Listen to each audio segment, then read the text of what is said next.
शांति। Om Shanti.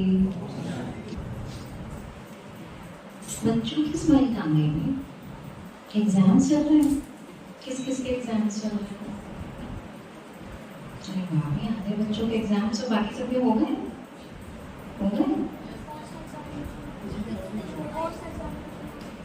Okay, आपके खत्म हो गए, तभी आपका चेहरा देखो कैसा खिला हुआ है। थोड़े थोड़े स्ट्रेस लग रहे हैं बच्चे। आज हम मजे करेंगे, ठीक है? और पेरेंट्स, आप सब मजे में हैं? मजे में हैं? बच्चे पढ़ते नहीं, कहना नहीं सुनते हैं, मोबाइल पे लगे रहते हैं। बच्चों क्या हाल है? ठीक है, ठीक है, चलो बहुत बढ़िया। तो आज हमारा बहुत इम्पोर्टेंट टॉपिक है, मेमोरी और कंसंट्रेशन को कैसे बनाया जाए। किस किस को लगता है कि उसकी कंसंट्रेशन कम हो रही है? बड़े भी आंसर दे सकते हैं, छोटे बच्चे भी दे सकते हैं। किस जरा ऊंचा हाथ उठाओ। अरे सबकी कंसंट्रेशन कम हो रही है। देखो आपने एक चीज देखी, जितने छोटे छोटे बैठे हैं ना वो हाथ नहीं उठाओ। उनको पता है, बिलीफ है हमारा कंसंट्रेशन अच्छा है। जैसे जैसे हम बड़े होते जाते हैं तो कई चीजों में हमारी बुद्धि फंसने लगती है और फिर एक जगह एकाग्र होना मुश्किल हो जाता है। अच्छा, लेकिन एक बात सच सच बताऊं, जब आप मूवी देखते हो, सभी की बात है, बड़े हो छोटे हो, जब आप कोई मूवी देखते हो 3 घंटे तक कॉन्सेंट्रेट कर पाते हो? कर पाते हो? यस और नो? यस। इतने फ्रेश होते हो कि दूसरी मूवी भी देख सकते हो। नेटफ्लिक्स पर 2x स्पीड करके बिंज वॉचिंग कर लेते हैं, है ना? और सब कुछ याद हो जाता है। अपना favourite cricket match India Pakistan का हो रहा हो तो सारा सारा दिन कंसंट्रेट कर सकते हैं। और जब मोबाइल पे गेम्स खेलते हैं फिर तो कंसंट्रेशन की कोई लिमिट ही नहीं है ना? मैं आजकल की जनरेशन को जब मोबाइल पे गेम्स खेलते देखती हूँ तो क्या होता है, उनके जैसा कंसंट्रेशन तो और किसी का हो ही नहीं सकता। पेपर पेन तो सबने ले रखा है, तो ऐसा करते हैं, आप छोड़िए, बोर्ड को भी छोड़िए, सबके पास पेपर है। मैं जो जो बोलूंगी आप अपने पेपर पे लिखेंगे और बड़े मोबाइल पे लिख सकते हैं। अगर पेपर नहीं है, मोबाइल भी नहीं है, कोई नहीं, आपके नेबर के पास है, आपने पढ़ने की जरूरत नहीं है, आप उन्हीं का देख लीजिएगा, ठीक है? हाँ, नहीं कुछ भी वो करने की जरूरत नहीं है, बस एक पेपर मुझे दे दीजिए और मैं एक लैपटॉप को स्टार्ट करते हैं।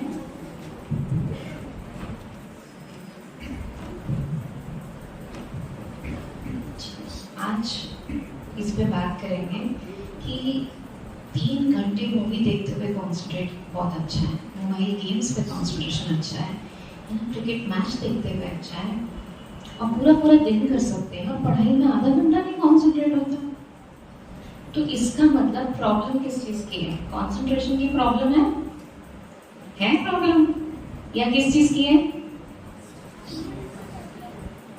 किस चीज की प्रॉब्लम है? इंटरेस्ट की प्रॉब्लम है ना? जहां इंटरेस्ट है वहां पर कंसंट्रेशन, ठीक है? अब देखो, हमारे ब्रेन का पोटेंशियल बहुत है।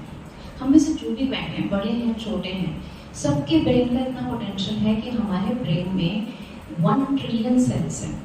1 ट्रिलियन सेल्स, और हर एक सेल अनेक सेलों से, हजारों सेल से कनेक्टेड है, और हर एक कनेक्शन में थाउजेंड्स ऑफ मेमोरी स्टोर हो सकती है। नटशेल में कहें तो हमारे ब्रेन में इतनी स्पेस है और इतनी कैपेसिटी है कि हम 500 एनसाइक्लोपीडियाज अपने ब्रेन में सेव कर सकते हैं। और यहाँ तो 5 सब्जेक्ट का एक चैप्टर हो, एक सब्जेक्ट का एक चैप्टर हो, और एक आंसर वो भी याद नहीं किया जाता। तो ये रिसर्च तो गलत नहीं हो सकती ना? इसका मतलब हमें कुछ स्मार्ट तरीके सीखने पड़ेंगे, ठीक है? आज हम कुछ स्मार्ट तरीकों की बात करेंगे। तो उसके लिए कंसंट्रेशन तो इम्पोर्टेंट है ही। अब हम बड़ी अपनी कंसंट्रेट करते हुए एक गेम खेलेंगे, ठीक है? वो गेम क्या है? हम आज बड़ों के साथ गेम खेलेंगे, लेकिन बच्चे भी खेलेंगे उसमें एक अलग तरीके से। आपसे हम शुरू करेंगे गेम, ठीक है? फिर हम ऐसे चलेंगे आगे आगे। आपको अपने मोबाइल के लास्ट 2 डिजिट्स हमको देने हैं, ठीक है, जब इनसे ले लूंगी फिर आपसे, ऐसे करते हम आगे चलेंगे। डबल 5 मैं दोबारा से माइक पे बोलूंगी जिससे सब तक आवाज पहुंचे, और अगर मैं गलती से कुछ और सुनूं तो आप मुझे करेक्ट भी कर दीजिएगा, ठीक है। Double 5, okay. Next 6 7, yes 5 7 5 7 9 8, next 1 6, yes आप बोलिए। डबल 1। अच्छा हाँ, मैं तो आपको बोलना भूली, आप भी मेरे साथ लिख लीजिए, सभी लिख लीजिए नंबर्स को। मैं दोबारा रिपीट कर देती हूँ। 5 5 पहला नंबर है, देन 6 7, देन 5 7, बड़े भी लिख सकते हैं अपने अपने पेपर पे, देन 9 8 1 6 एंड 1 1, ठीक है, लिखिए। अच्छा अब आगे नेक्स्ट 6 5, सभी लिखेंगे साथ में। 6 5, yes, next 9 6, next 4 0 45, next 65, next 4 5। अब आप सोच रहे होंगे गेम क्या है, लेकिन पहले ले लेते हैं सारे नंबर बड़ों से, ठीक है, फिर हम देखेंगे क्या गेम है। यस, नेक्स्ट अब भाइयों को चांस देते हैं, ठीक है, भाइयों को चांस देते हैं जी। आपसे शुरू करते हैं। डबल 0, यस, 8 5 1 4 जी, 4 5 5 7 जी, 0 3, ओके। नेक्स्ट डबल 6 2 9 9 0, डबल 3 जी, last 2 double 0, double 0, next 6 0, okay, that's it, ठीक है। अच्छा अब आप सोच रहे होंगे क्या मैं मैथ्स की कोई कैलकुलेशंस कराने वाले हूँ नंबर से। सबसे नंबर तो मैंने पूछ लिए, ठीक है। अब मैं पता क्या करने वाली हूँ, आप सबका एक टेस्ट लेने वाली हूँ। घबराओगे तो नहीं? बच्चे तो घबराते नहीं है, बड़े घबरा जाते हैं टेस्ट के नाम से। चलिए ये क्वेश्चन आप सभी के लिए है, जरूरी नहीं आप करें, लेकिन सोच के जरूर बताइएगा कि जो जो नंबर्स आपने अभी लिखे हैं, लिस्ट पूरी लंबी नंबर्स की, मेरे पास भी ये नंबर्स आ गए हैं, ये देखिए वही सेम नंबर्स हैं जो आपने लिखे हैं। अब यही सारे नंबर्स अगर मैं आपसे कहूँ कि आपको ये सारे याद करने हैं इसी सीक्वेंस में, पहली बात तो ये सीक्वेंस जो है ये दुनिया में सबसे यूनिक सीक्वेंस है ना, क्योंकि ये हमने अभी अभी क्रिएट करी है। और ये सारे के सारे नंबर्स अगर हमें याद करने हो, चाहे आप बड़े बैठे हैं चाहे आप बच्चे बैठे हैं, तो आपको क्या लगता है कितना टाइम लगेगा ये सारे के सारे नंबर्स याद करने में? How much time will you take? 5 minutes. चलो स्टार्ट हो जाओ। और बड़े क्या समझते हैं, इतने सारे नंबर्स अपनी लिस्ट को देख सकते हैं, नजर दौड़ा सकते हैं। जिसने नहीं लिखा उसके पड़ोसी ने लिखा होगा। हाँ जी, 22 मिनट्स। अच्छा, 2 लाइनें याद हो गई, वेरी गुड। बाकी 2 भी कर लो इतनी देर में बस। तो क्या लगता है कितना टाइम लगेगा भाई? कुछ तो ऐसे कर रहे हैं जैसे कभी याद ही नहीं हो। बच्चों ने देखो सुनना शुरू कर दिया। हाँ जी, नहीं, पहले आइडिया दीजिए, काम नहीं शुरू करिए, पहले आइडिया दीजिए। आपको क्या लगता है कितने टाइम में ये सारे नंबर्स आपको याद हो जाएंगे? 10 to 15 मिनट्स में। वाह, मुजफ्फरनगर वाले तो सब बड़े कमाल के, सबकी मेमोरी पावर अच्छी है, अच्छी कहेंगे। पता है मुझे कैसे कैसे आंसर्स मिलते हैं? कई ऐसे इशारा करेंगे, तुम कहते हो क्या 1 मिनट में? कहते नहीं 1 दिन में, कोई कहता है 1 हफ्ते में। हाँ, ऐसे ऐसे आंसर्स मिलते हैं। यहाँ तो अगर आप 20-25 मिनट में कर सकते तो बहुत अच्छा है। बाकी सबका क्या हालचाल है? आधा घंटा।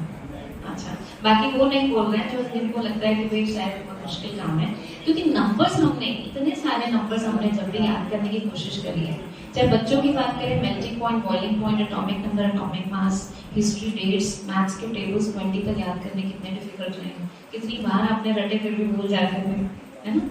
और अगर हम एक ही घर के 4 मोबाइल फोन की बात करें तो वो भी याद नहीं रहता। तो इतने सारे नंबर्स तो बहुत कंफ्यूजिंग है, और आपने कभी इससे पहले इतनी लंबी लिस्ट याद भी नहीं करी, इसलिए आइडिया भी नहीं लग पा रहा है कि कितना टाइम लगेगा, है ना? छोटी छोटी नंबर्स में कंफ्यूज हो जाते हैं। लेकिन आपको क्या लगता है ये सारे के सारे नंबर्स करने में मुझे कितना टाइम लगेगा? मुझे कितना टाइम लगेगा ये सारे नंबर्स करने में? हाँ जी, टाइम टू टाइम मतलब क्या हुआ? तुरंत बता देंगे? अच्छा बच्चों, आपको लगता है तुरंत बता सकता कोई ऐसे? नहीं ना, पॉसिबल नहीं है, टाइम तो लगेगा ना। हाँ जी, हाँ, इतनी देर में तो पढ़ भी नहीं पाएंगे, है ना? देखो कितना सिंपैथाइज कर रहा है, एम्पैथाइज कर रहा है कि हाँ इतने सारे नंबर्स कैसे याद होंगे। लेकिन आप सही कह रहे हैं, मुझे भी ऐसा लगता है कि ये सारे के सारे नंबर्स मुझे याद हो गए। विश्वास करते हैं? करते हैं?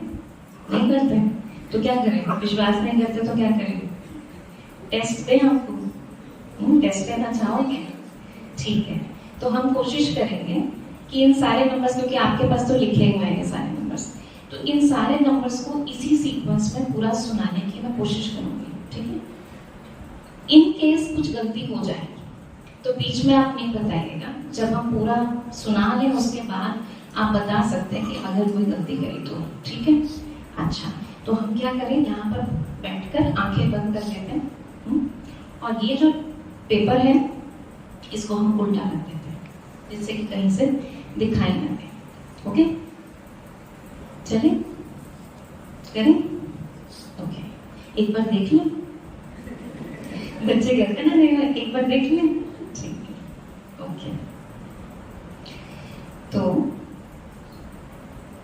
फाइन, द लिस्ट इज, ध्यान से सुनिएगा, it is 5 5 6 7 5 7 9 8 1 6 1 1 6 5 and 9 6 4 0 4 5 6 5 4 5 0 0 and after that it is 8 5 1 4 4 5 5 7 0 3 6 6 2 9 then 9 0 3 3 0 0 and 6 0, correct है? तो इतने सारे नंबर्स कैसे याद हो गए? क्योंकि जब मैं आपसे नंबर्स ले रही थी तो मेरा पूरा ध्यान सिर्फ नंबर्स पे था, चाहे मैं आपको देख रही थी, आपसे बात कर रही थी, लेकिन अंदर मेरा मन कहाँ एकाग्र था? मन और बुद्धि दोनों, क्योंकि एकाग्रता के लिए 2 शक्तियां बहुत जरूरी हैं। मन हमारा क्या करता है? थॉट्स क्रिएट करता है, और बुद्धि क्या करती है? उसको देखती है। अभी आप देखो, बुद्धि से अगर मैं आपको कहूँ कि आपको अपने किचन की फ्रिज को खोलिए, सबने खोल लिया, आ गया सामने, कैसे आया? क्योंकि बुद्धि में है ना? आपके इंटेलेक्ट में नॉलेज है, आपकी किचन भी, आपका फ्रिज भी आप देख सकते हो, राइट? तो इसलिए हमारी बुद्धि जो है एकदम से चित्र क्रिएट करती है, राइट? तो इसलिए मन और बुद्धि, मन संकल्प थॉट क्रिएट करती है, बुद्धि को उसको देखना है। जब ये दोनों एक हो जाते हैं, अब मैं आपको कुछ कह रही हूँ, आप कानों से सुन रहे हो, लेकिन आपकी बुद्धि में पिक्चर ना प्लेग्राउंड का चल रहा है, या आज क्लास में जो हुआ था फ्रेंड के साथ वो चल रहा है, तो अब थॉट कहाँ चला जाएगा? जो पिक्चर खुलेगी। इसलिए कंसंट्रेशन हम कब कर पाते हैं? जो हम पढ़ रहे हैं, सुन रहे हैं, उसको साथ साथ देखें। चलो एक एक्टिविटी करते हैं, ये सारी बातें क्लियर हो जाएंगी मैं जो कह रही हूँ। ये हम पहले डिस्कस कर चुके हैं। तो अभी मैं आपको एक लिस्ट ऑफ वर्ड्स दे रही हूँ, ठीक है? कुछ शब्दों की लिस्ट, नंबर्स नहीं दे रही। कैसे वर्ड्स होंगे? सिंपल वर्ड्स होंगे, जैसे mic, stage, bag, spectacles, Mickey Mouse. Simple words जो आप बचपन से यूज करते आ रहे हैं, ठीक है? कितने वर्ड्स होंगे? 15 वर्ड्स। छोटी सी लिस्ट। क्या करना होगा? आपको याद करना होगा। जैसे मैंने नंबर्स याद करें, आपको वो वर्ड सीक्वेंस में याद करना होगा। कर सकते हैं? कितना टाइम लेंगे?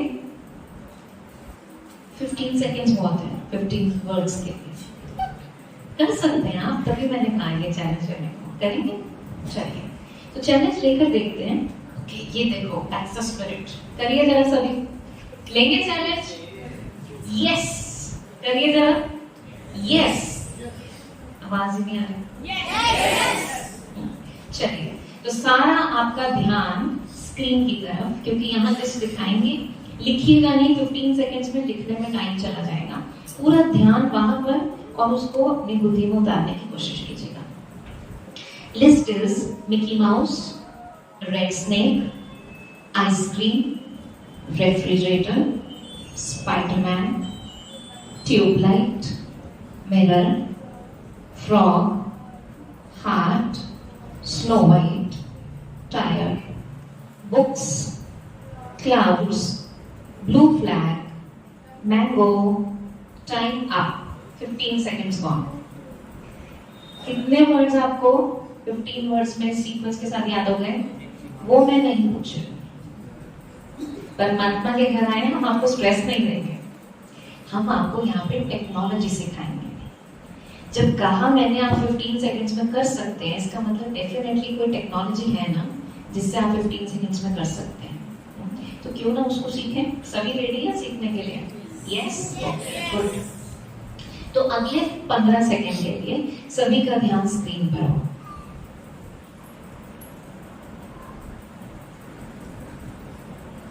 देखिए, यहाँ पे एक मिकी माउस खड़ा है। मिकी माउस के हाथ में रेड कलर का स्नेक है। वो स्नेक जो है मैंगो ड्यूड आइसक्रीम खा रहा है। आइसक्रीम ब्लू कलर के गोदरेज रेफ्रिजरेटर पे टपक रही है। रेफ्रिजरेटर में से देखिए स्पाइडरमैन निकल रहा है। स्पाइडरमैन का वेब सामने वाली ट्यूबलाइट पे जा रहा है। ट्यूबलाइट के नीचे बहुत बड़ा ओवल सा मिरर है। मिरर में से फ्रॉग निकल रहा है। फ्रॉग के हाथ में हार्ट है। हार्ट वो स्नो वाइट को दे रहा है। स्नो वाइट टायर पे बैठी है। टायर में से बुक्स निकल रही है। बुक्स के ऊपर क्लाउड्स है। क्लाउड्स के ऊपर से देखिए ब्लू फ्लैग निकल रहा है, उसके अंदर मैंगो है। ठीक है, ओके। अब बताइए, सबसे पहले मिकी माउस। मिकी माउस के हाथ में, स्नेक के मुंह में, मेल्टिंग ऑन, रेफ्रिजरेटर में से स्पाइडरमैन का वेब, ट्यूबलाइट के नीचे, मिरर में से, फ्रॉग के हाथ में, हार्ट किसको दे रहा है, स्नो वाइट किस पे बैठी है, टायर में से, बुक्स के ऊपर, क्लाउड्स में से, फ्लैग के अंदर। क्या बात, सारा याद हो गया? अच्छा, अब जरा सोच के बताइए, सोच के बताइए, रेफ्रिजरेटर का कलर क्या था? अच्छा, रेफ्रिजरेटर से पहले क्या था? अच्छा, आइसक्रीम का फ्लेवर कौन सा था? अच्छा, ये बताइए, मिकी माउस के बाद क्या था? स्नेक का कलर क्या था? रेड था। अच्छा, ये बताइए, रेफ्रिजरेटर की कंपनी कौन सी थी? अच्छा, ये बताइए कि रेफ्रिजरेटर कौन सी ईयर की मेक का था? वो तो मैंने बताया। ठीक है, ठीक है, ठीक है, पास है सब उसमें। अच्छा, ये बताइए, फ्लैग का कलर क्या था? ब्लू था। फ्लैग से पहले क्या था? अच्छा, मिरर के बाद क्या था? फ्रॉग के बाद क्या था? अच्छा, मिरर से पहले क्या था? ट्यूबलाइट थी। अच्छा, क्लाउड से पहले क्या था? अच्छा, ये बताइए, स्नो वाइट के बाद क्या था? क्या बात है, कलर के साथ कंपनी के साथ, फ्लेवर के साथ, सीक्वेंस के साथ, रिवर्स फॉरवर्ड सब सेंस में सारे आंसर इमीडिएटली दे पा रहे हैं। क्या कमाल की कॉन्सेंट्रेशन है और क्या कमाल की मेमोरी है। कैसे याद हुआ ये सब कुछ?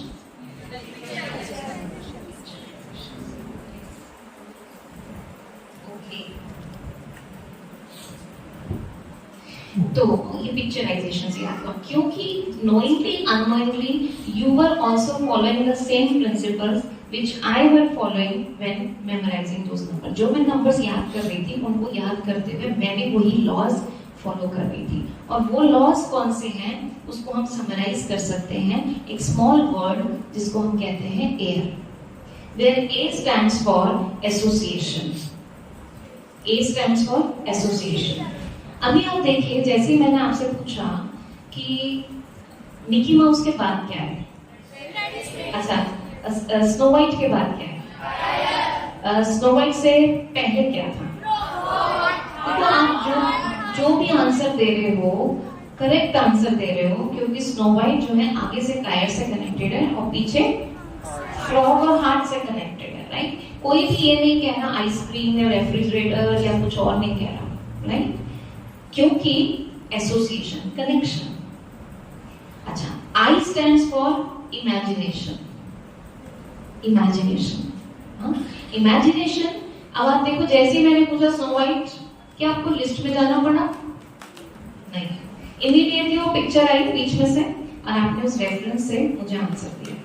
अब अगर मैं आपसे कहती हूँ, अच्छा ये बताइए कि रेफ्रिजरेटर से पहले क्या था?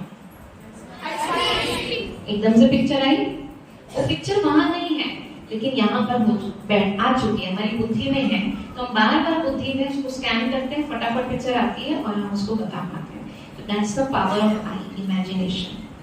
And R stands for ridiculous thinking. जो भी चीज ऑड है, अजीब है, फनी है, वो चीजें हमारे माइंड में जल्दी रजिस्टर होती है। अब इनमें से सारी चीजें अजीब थी या नहीं थी? सोच के देखिए, कभी आपने स्नेक को आइसक्रीम खाते देखा? कभी आपने देखा आप सुबह ब्रश कर रहे हो और मिरर में से फ्रॉग निकल के आया हो और आपको हार्ट दे रहा हो? ना कभी ऐसा हुआ है, ना कभी ऐसा हो। हाँ, रेफ्रिजरेटर में से कभी स्पाइडरमैन भी नहीं निकला। तो ये सारी चीजें बड़ी फनी थी, ऑड थी, सिली थी, थोड़ी हटके थी, कुछ अलग थी, और ऐसी चीजें हमारे ब्रेन में जल्दी रजिस्टर होती है। तो ये जो फॉर्मूला है AIR, ए से एसोसिएशन, कनेक्ट करना, चीजों को कनेक्ट करके याद करना। आई फॉर इमेजिनेशन, देखना, और थोड़ी उलटपटांग सोच के साथ देखना, तो वो हमारे ब्रेन में हमेशा के लिए याद हो जाती है। पढ़ाई कितनी इंटरेस्टिंग बन जाएगी ना अगर हम इस तरीके से याद करें तो। यस, व्हाट डू यू से? मजा आएगा? मजा आएगा? हंसते हंसते पढ़ेंगे। मम्मी पूछेगी क्या बात है, पढ़ाई कर रहे हो तो जोक पढ़ रहे हो? कहना मम्मी हम पढ़ाई पढ़ रहे हैं लेकिन बहुत खुशी खुशी से पढ़ रहे हैं, क्योंकि इसको पढ़ते हुए हम ऐसी ऐसी एसोसिएशंस बना रहे हैं कि ना केवल वो हमें हेल्प कर रहा है याद करने में, बल्कि मजा भी आ रहा है। अभी हम देखेंगे कैसे एग्जाम्पल्स देखेंगे। अच्छा, अब आप कहेंगे आपने नंबर्स कैसे याद करे थे? हैरानी हो रही होगी ना सबको। वर्ड्स तो चलो हम समझ गए, आप नंबर्स कैसे याद करें? देखो, मुझे ब्रेन की साइंस के बारे में पता है कि ब्रेन जो है पिक्चर्स को जल्दी स्टोर करता है और बहुत लंबे समय तक करता है। तो जैसे आंसर दीजिएगा, A for apple, B for ball, C for cat, D for dog, E for क्या? E से एलिफेंट ही होता है और कुछ नहीं होता। लेकिन यहाँ जितने बैठे सबने एलिफेंट क्यों कहा? क्योंकि बचपन में सबसे पहले E फॉर एलिफेंट ही सिखाया था। A से एरोप्लेन भी होता है, A से एंट भी होता है, लेकिन A से एप्पल ही सिखाया था। M से नींद में भी पूछेंगे तो मंकी बताएंगे, Z से ज़ेब्रा ही बताएंगे, है ना। कि इतनी अच्छी तरह से हमारी मेमोरी में जा चुका है कि हमें सोचना नहीं पड़ता। कायदे में देखा जाए तो इंग्लिश अल्फाबेट के जो लेटर्स हैं वो भी सिंपल सी हैं, जैसे नंबर्स हैं ऐसे वो लेटर्स हैं, लेकिन उन हर लेटर के कॉरेस्पॉन्डिंग हमारे पास इमेजेस हैं। तो मैंने क्या किया, आपके पास आने से पहले एक छोटा सा होमवर्क किया था कि जितने भी नंबर्स आप मुझे देने वाले हैं 0 से 9 के बीच में ही होंगे, उन्हीं से बने हुए नंबर्स होंगे, ठीक है ना। तो मैंने 0 से 9 तक के नंबर्स की कुछ इमेजेस बना ली। फॉर एग्जांपल 0 से ऑरेंज, 0 से कॉइन, 0 से सन, बहुत सारी चीजें उसकी शेप से मैं इमेजिन कर सकती हूँ। 1 माइक, 1 फिंगर, ये भी 1 जैसा लग रहा है ना। 1 पेन, 1 स्टिक, छड़ी, बहुत सारी चीजें 1 से हो सकती है। ऐसी 2 से डक बनाते हैं, बचपन में किया है ना सारी ये ड्राइंग्स। तो मैंने 0 से लेके 9 तक के सारे नंबर्स की कई सारी इमेजेस बना ली। अब जब आप मुझे नंबर्स दे रहे थे, जैसे ई फॉर एलिफेंट है, पिक्चर खुलती है ना, ऐसे मेरे लिए वो नंबर्स नहीं थे, मेरे ब्रेन में ऑलरेडी उसके लिए क्या है, पिक्चर्स है। तो वो आपके लिए नंबर्स थे लेकिन मेरे लिए पिक्चर्स थे। तो उस एक पिक्चर को दूसरे के साथ में कनेक्ट करते जा रहे थे। अब आप कहेंगे इतनी फास्ट कैसे कनेक्ट किया? That's the power of concentration. और वो कंसंट्रेशन कैसे डेवलप होती है? प्रैक्टिस करने से। किसी भी चीज पे हम प्रैक्टिस करते हैं, हम उसके एक्सपर्ट बन जाते हैं। और हर चीज कंसंट्रेशन से सीखी जाती है। चाहे आप स्केटिंग सीखते हैं, आप म्यूजिक सीखते हैं, आप डांस सीखते हैं, कोई भी आर्ट सीखते हैं, पढ़ाई करते हैं, हर चीज कंसंट्रेशन से आप एक्सेल कर सकते हैं, प्रैक्टिस से एक्सेल कर सकते हैं। करेक्ट? चलिए अभी चलते हैं आगे। मान लीजिए आपको अपनी वोकैबुलरी इंप्रूव करनी है, ठीक है? आपको ऐसे ऐसे वर्ड्स की मीनिंग याद करते हैं ना सभी अपनी वोकैबुलरी इंप्रूव करने के लिए। होमवर्क भी मिला करता है स्कूल से कि छुट्टियों में अपनी इतने वर्ड्स की वोकैबुलरी इंप्रूव करें। अब मैं आज आपको तरीका बताती हूँ आप इस एयर प्रिंसिपल से कैसे फास्ट कर सकते हैं। अब मुश्किल शब्द है। अब मान लीजिए हमारे को एक वर्ड याद करनी है, मेलनकॉली। मेलनकॉली, अब इसका मतलब होता है वेरी सैड, बहुत उदास। अब हम क्या करते हैं, मेलनकॉली। अब इसके अंदर तो अब मैं कहूँ जरा इमेजिन करो, एसोसिएट करो इसके मतलब से। आप कहोगे इमेजिन क्या करो, इसकी कोई पिक्चर ही नहीं है। तो क्या करेंगे, इसमें कोई ऐसा शब्द ढूंढेंगे जो हमारी मेमोरी में ऑलरेडी है। Melancholy, melon is calling. Melon किसे कहते हैं? वाटरमेलन। Watermelon is calling. अब आप कहेंगे मैं वाटरमेलन कोई बात थोड़ी करता है। तो एक आर भी है ना, रिडिकुलस थिंकिंग, अजीब सोचना है, कुछ भी हो सकता है। आप देखो कार्टून शोज में कुछ होता है या नहीं होता? भिंडी बोल रही है आलू से, होता है नहीं होता? तो बस क्यों नहीं हो सकता? मेलन भी कॉल कर सकता है। आपका क्या नाम है बेटा? सक्षम। अब सक्षम को वाटरमेलन कॉल करता है। सक्षम कहेगा मेरा नंबर कैसे आएगा? ये रिडिकुलस थिंकिंग ना। वाटरमेलन कॉल करता है बेचारा रो रहा है, एक्सट्रीमली सैड, बहुत उदास है। और सक्षम को कह रहा है, सक्षम मुझे बहुत उदासी आ रही है क्योंकि मैं मार्केट में अवेलेबल हूँ। सक्षम तुम मुझे खरीद ही नहीं रहे हो, इंपॉर्टेंस ही नहीं देते हो। जल्दी आओ अपने मम्मी पापा के साथ मुझे परचेज करके लेके जाओ, अपने फ्रिज में ठंडा करो, काटो, खाओ मुझे। तुम बच्चे मेरे लिए ले ही नहीं रहे हो। सोचो जरा सक्षम, अगर वाटरमेलन का फोन आपके पास आए और आपसे ये कहे तो आप कल परसों तक भूल जाओगे? भूल जाओगे? भूल जाओगे? अच्छा चलो देखना, अब आज मेरी और आपकी बात हुई, आप कब तक भूलते हो और कब तक याद रखते हो?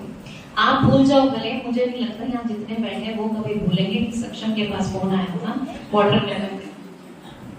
मुजफ्फरनगर का सक्षम फेमस हो जाएगा कि मेलन का फोन आया था। ठीक है ना, बात सही है कि नहीं? अब देखो वाटरमेलन तो फोन करने वाला है। कहने का भाव ये है कि किसी भी चीज को आप इस तरीके से अपने मन में जब सोचोगे, अपने साथ उसको एसोसिएट करोगे, कनेक्ट करोगे, अपने साथ देखोगे, तो वो हमेशा के लिए आपकी लाइफ टाइम मेमोरी बन जाएगी। बुल्गारिया की कैपिटल सोफिया है, वेनेजुएला की कैपिटल कराकस है, डोमिनिका की कैपिटल रुजो है। कैसे याद करें भाई इतने मुश्किल शब्द? बुल्गारिया की कैपिटल सोफिया, एसोसिएट करो।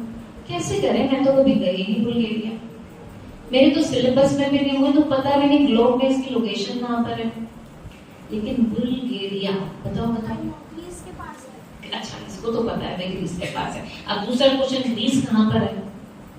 एनीवे मुझे याद करना है भाई, तुझे तो सारा मैप याद है, वेरी गुड। बुल्गारिया की कैपिटल सोफिया, ये याद करना है। तो बुल्गारिया की पिक्चर तो है नहीं, लेकिन बताओ जरा बच्चों क्या सोच सकते हो? बुल्गारिया,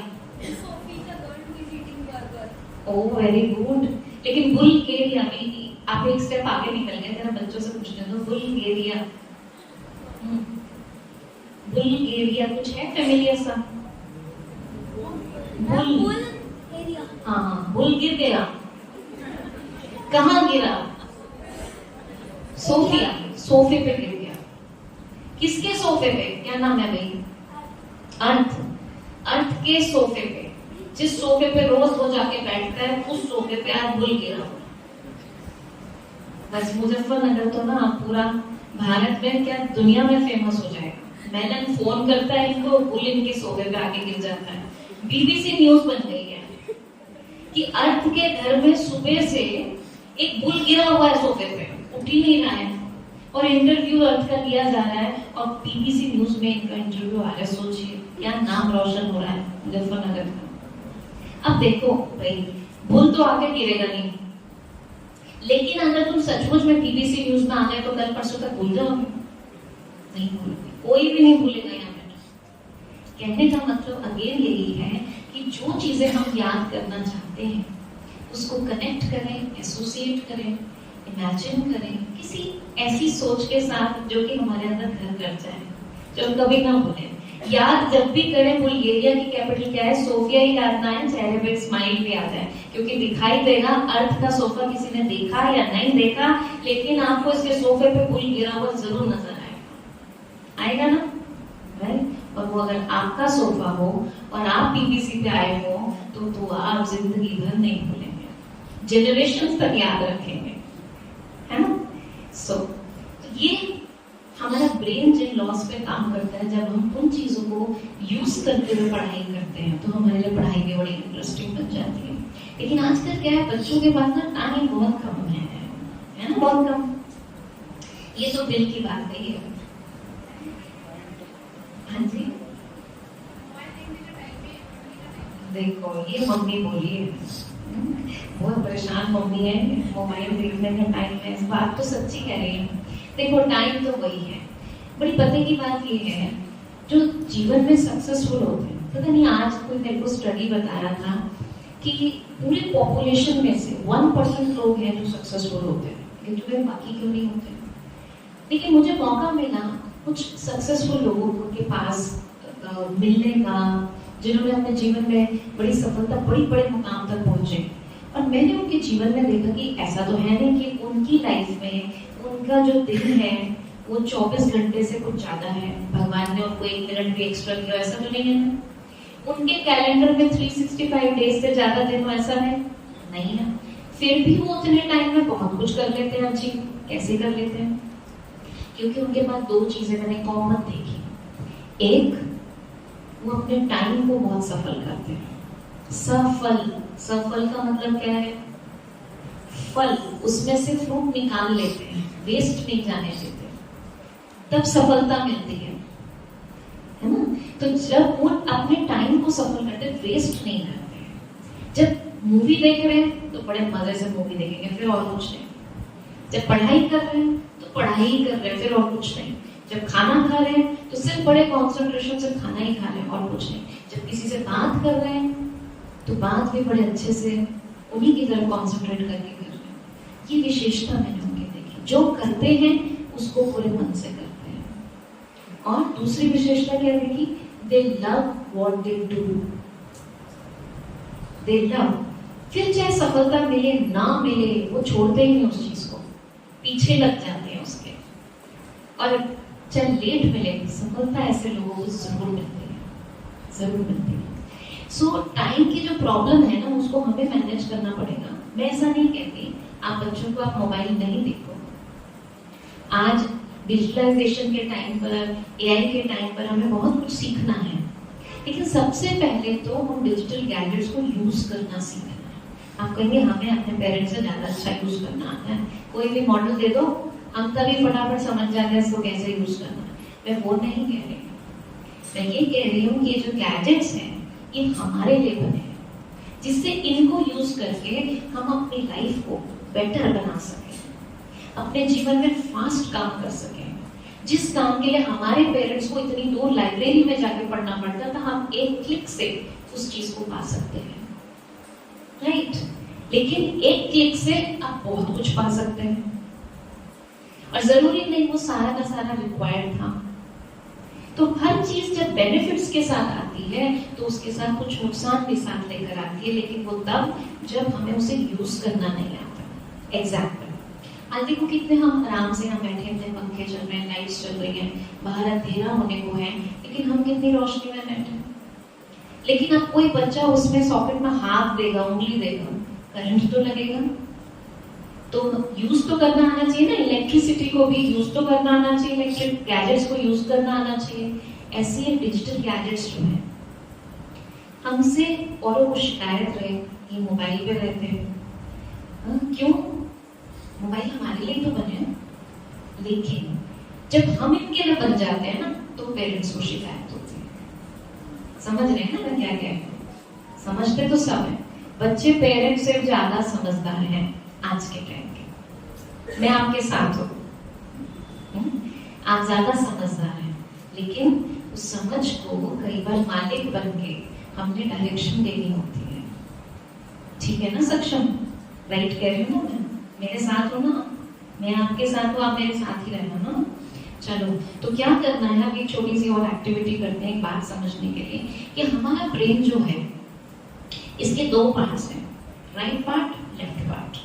राइट पार्ट जो होता है वो क्रिएटिव पार्ट है, जो हमने जैसे अभी पिक्चर्स देखी, इमेजेस देखी, इमोशंस हैं, म्यूजिक है, ये राइट पार्ट कंट्रोल करता है। और लेफ्ट पार्ट जो है वो L for left, L for logical, जो हमारे नंबर्स हैं, वर्ड्स हैं, सीक्वेंसेस हैं, कैलकुलेशंस हैं, एनालिसिस है, ये हम लेफ्ट ब्रेन से करते हैं। अब ब्रेन रिसर्च ये बताती है कि दोनों पार्ट्स को जब हम साथ यूज करते हैं, दोनों को, तब हमारा ब्रेन, हम उसके पोटेंशियल को ज्यादा टैप कर सकते हैं। लेकिन मोस्ट ऑफ अस हम एक पार्ट को ज्यादा यूज करते हैं। चेक करते हैं कैसे, ठीक है? अभी देखो, आपको क्या करना है, सबको, बड़े हैं छोटे हैं, सबको मिलकर ये एक्टिविटी करनी है। मैं आपको काउंट दूंगी 1 2 3, ठीक है? आपको जैसे मैं 3 बोलूंगी, स्टार्ट बोलूंगी, आप सबने मिलके इसको पढ़ना है। Yellow, blue, orange, black, red, एक दूसरे के साथ स्पीड मैच करनी है, ठीक है? ऐसा नहीं कोई किसी स्पीड से, कोई किसी स्पीड से, सब एक साथ बोलेंगे, एक साथ फिनिश करेंगे। Okay, fine? 1 2 3 start. Yellow, blue, orange, black, red, green, purple, yellow, red, orange, green, black, blue, red, purple, green, blue, orange. Very good, बहुत अच्छा कोऑर्डिनेशन था सभी का। अभी क्या करना है आपको, अब आपको कलर्स पढ़ने हैं। आप कहेंगे कलर्स ही पढ़ रहे थे हम, है ना? आप वर्ड्स पढ़ रहे थे अभी जो लिखा हुआ। अब कलर्स कैसे पढ़ने हैं? जैसे आप येलो नहीं पढ़ेंगे, इसको ग्रीन पढ़ेंगे, क्योंकि ग्रीन कलर में लिखा हुआ ना। तो green, red, blue, yellow, blue, black, like that, ठीक है? एक साथ। Okay, 1 2 3 start. Green, red, blue, yellow, blue, red, red, blue, green, red, red, yellow, green, blue, black, blue, red, green. मैं अच्छी कोशिश करी, काफी शुरुआत तो सबने इकट्ठे, सबकी गाड़ी इकट्ठे चली। सेकेंड लाइन तक थोड़ी स्पीड स्लो हुई, थर्ड लाइन तक किसी किसी की पटरी नीचे, रेल नीचे उतर गई, है ना? फिर कुछ तो साइड में ही हो गए, हमारी तो रेल नीचे उतर गई, और फिर कुछ ने क्या शुरू किया, वापस नहीं, ट्रैक पर आओ। तो उतरी चढ़े, लेकिन एंड तक साथ ही रहे, जैसे तैसे पहुंच गए स्टेशन पर। अब क्वेश्चन मेरा आपसे ये है, बचपन में बच्चे को जब ए सिखाते हैं, या मान लीजिए कलर की बात सिखा रहे हैं, रेड सिखाते हैं, तो RED रेड सिखाते हैं या कलर रेड रिकॉग्नाइज करना सिखाते हैं? RED रेड सिखाते हैं। हाँ, रेड कलर, बच्चा, छोटा सा बच्चा एकदम से रेड कलर पहचान लेगा, ये रेड है, ये रेड है। बट RED रेड तो जब पढ़ना सिखाते हैं तब सिखाते हैं ना उसको, तब सिखाते हैं। कलर रिकॉग्निशन पहले सिखाते हैं और वर्ड रिकॉग्निशन उसको बाद में आती है। हाँ, और अभी क्या हो रहा है, वर्ड रिकॉग्निशन फास्ट है और कलर रिकॉग्निशन में टाइम लग रहा है, क्योंकि कलर्स हम रिकॉग्नाइज करते हैं राइट ब्रेन से। लेकिन समय के साथ लॉजिकल होते होते, हर चीज में लॉजिक ढूंढते हैं, हर चीज में हमें हम कुछ और अलग हटके सोचते हैं तो बड़े हैं, टीचर्स हैं, जो सब हमें बता नहीं दिस इज रॉन्ग, ये ऐसे है, ये ऐसे है। वो लॉजिक सीखते सीखते हमारा लेफ्ट ब्रेन ज्यादा एक्टिवेट हो जाता है और कहीं हमारी क्रिएटिविटी जो है वो कम होती चली जाती है। लेकिन जब हम इस तरीके से पढ़ाई करते हैं तो यहाँ पर हम वर्ड्स, कलर्स, इमोशंस, पिक्चर्स, इन सब का बैलेंस रखते हैं, इसलिए हमारा कंसंट्रेशन बेटर लगता है। और इसके लिए हमारे ब्रेन को, मतलब जैसे हमने समझा कि जो साइंस ये बताती है कि अगर हम दोनों पार्ट्स ब्रेन के यूज करते हैं तो हमारे ब्रेन ज्यादा एक्टिव रहता है, हम उसके पोटेंशियल को ज्यादा टैप कर पाते हैं। और जैसे जैसे उम्र बढ़ती है और ज्यादा जरूरत रहती है कि हम दोनों ब्रेन्स को यूज करें। फॉर एग्जाम्पल आपको कुछ एक्टिविटीज में बताना चाहूंगी इसके लिए। जैसे ये सबके लिए है, बड़े भी इसको जरूर करें अगर अपने ब्रेन को आप यंग और एक्टिव रखना चाहते हैं, कि आप कुछ काम, फॉर एग्जाम्पल ब्रश है, मोस्टली राइट हैंड से करते हैं, जो लेफ्टीज हैं वो लेफ्ट हैंड से करते हैं, है ना? जो भी आपका डोमिनेंट हैंड है, कल से या आज रात को जब आप ब्रश करें तो दूसरे हाथ से करिएगा। क्यों कह रही हूं मैं ये चीज? देखो मैं आपको बताती हूँ, जब आपको कलर्स पढ़ रहे थे ना, जब आप वर्ड्स पढ़ रहे थे लेफ्ट ब्रेन वर्ड्स पढ़ रहा था, जब आप कलर्स पढ़ रहे थे राइट ब्रेन कलर्स पढ़ रहा था। अब दोनों को साथ काम कराना है, इक्वल काम कराना है। अब मान लीजिए हमारा बॉडी कुछ इस तरह से बना हुआ है, हमारे ब्रेन से जो नर्व्स निकलती हैं वो नेक रीजन पर क्रिस क्रॉस हो जाती है। राइट ब्रेन की नर्व्स लेफ्ट बॉडी को कंट्रोल करती है और लेफ्ट ब्रेन की जो नर्व्स हैं वो राइट बॉडी को कंट्रोल करती है। तो इसका मतलब जब मैं राइट हैंड से लिख रही हूँ तो मेरा लेफ्ट ब्रेन के सेल्स एक्टिवेटेड हैं। अब मैं राइट ब्रेन के भी एक्टिवेट करना चाहती हूँ तो यहाँ टैप तो नहीं करूंगी, भाई उठ जा, ऐसे तो नहीं उठेगा। तो उसका तरीका यह है कि अगर मैं लेफ्ट ब्रेन से लेफ्ट हैंड से उस काम को करूंगी तो धीरे धीरे करते करते ये धीरे धीरे एक्टिवेट होना शुरू हो जाएगा। और लेट से आप लेफ्ट से ज्यादा काम करते हो तो राइट से शुरू करिए, बट कौन से काम? रिस्की काम नहीं, ऐसा नहीं कि कढ़ाई में पूरियां तलते हैं राइट हैंड से, आज लेफ्ट हैंड से तलते हैं। अदिति दीदी ने बोला था ऐसा करने को, हमें क्या पता तेल उछल के आ गया, ऐसे वाले काम नहीं करना, रिस्की काम नहीं करना। लेकिन जैसे आप हैंड राइटिंग अगर राइट से, होमवर्क नहीं करना फिर लेफ्ट हैंड से, फिर कहोगे नाम मेरे ऊपर आ जाएगा। लेकिन ऐसा करना कि 10 लाइनें आज मुझे उल्टे हाथ से लिखनी है, प्रैक्टिस के लिए, अपने राइट ब्रेन को एक्टिवेट करने के लिए। ये सभी करके देखिएगा इस एक्टिविटी को, and this is scientifically proven. इससे हमारा ब्रेन जो है ज्यादा एक्टिव रहता है। और जो बड़ी उम्र में मेमोरी प्रॉब्लम्स होती हैं, अल्जाइमर प्रॉब्लम्स होती हैं, इन प्रॉब्लम्स से हम बच सकते हैं।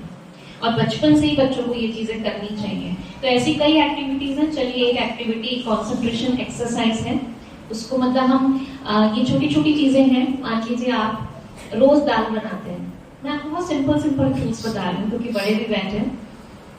एक सी दाल नहीं बनाइए, अच्छा इस हफ्ते जरा तड़का चेंज कर दीजिए, है ना, इस हफ्ते थोड़ा सा दाल ही चेंज कर दीजिए, तो थोड़ा डिफरेंस लेकर आए। भाई लोग कहीं काम पर जाते हैं, रोज एक ही रूट से जाते हैं, तो आपने देखा होगा कि आपको उसके लिए दिमाग नहीं लगाना पड़ता। गाड़ी में कब बैठते हैं या स्कूटर में कब बैठते हैं और कब पहुंच जाते हैं सोचना ही नहीं पड़ता। कोई अचानक फोन आ जाए और कोई आपसे पूछा भी कहाँ है तो देखना पड़ता है कहाँ है, हम इस स्टॉप पे हैं, क्योंकि वो तो ऑटो मोड में चल रही है। तो कभी कभी रास्ते चेंज करें, आज इस रास्ते से नहीं उस रास्ते से जाएंगे, तो ब्रेन को यूज करें जैसे, that is very very important. तो जब कुछ डिफरेंट तरीके से कुछ करते हैं तो हमारा ब्रेन बेटर यूज होता है और उसके वो वाले सेल्स एक्टिवेट होते हैं जो बड़े टाइम से सोए पड़े होते हैं। एंड दिस इज इम्पोर्टेंट, ये करना इम्पोर्टेंट है। इसीलिए कई तरह की पजल सॉल्व करना, ये छोटे बड़े सभी कर सकते हैं। सुडोकू गेम खेलना, चेस खेलना, दिमाग वाले गेम्स खेलना, तो जो जो कहीं कहीं सोए है ना बत्तियां, वो सब जग जाती है। ठीक है, ये जरूर ऐसे गेम्स खेलने चाहिए, पजल्स करनी चाहिए कोई ना कोई इस तरीके की, ऑड वन आउट करो, है ना, फाइंड द मिसिंग वन, कुछ कुछ ऐसी चीजें करें। चलिए एक एक्सरसाइज हम अभी करते हैं, सभी करेंगे मेरे साथ। पहले आप देखेंगे, दोनों ऐसे करिए, शोल्डर एंड पर अपनी फिंगर्स निकाल लीजिए। हाँ, इंडेक्स फिंगर, थंब अंदर, इंडेक्स फिंगर। ओके, नहीं अभी रुको ना। अच्छा मैं आपको एक फिंगर से करके दिखा रही हूँ। तो दूसरा भी फिंगर मैं खड़ी हो जाती हूँ so that you can all सी।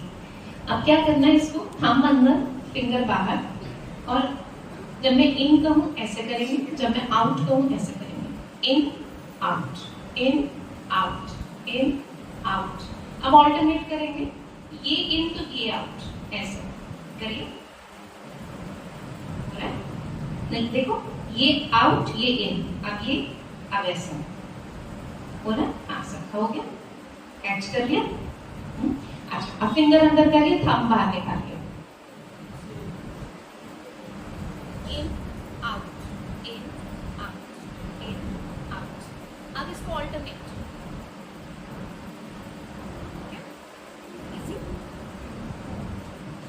इसको करने से कंसंट्रेशन नहीं बढ़ेगी। आप कहेंगे फिर क्यों कराया? क्योंकि ये बेसिक है। अब कैसे कंसंट्रेशन बढ़ेगी वो ध्यान से देखिए, पहले देखिएगा, ये थंब ये फिंगर,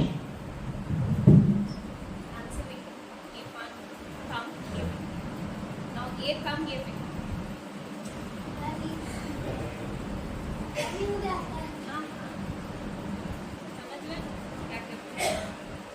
दूसरा अंतर होना चाहिए, इसका फिंगर इसका थंब, इसका फिंगर इसका थंब।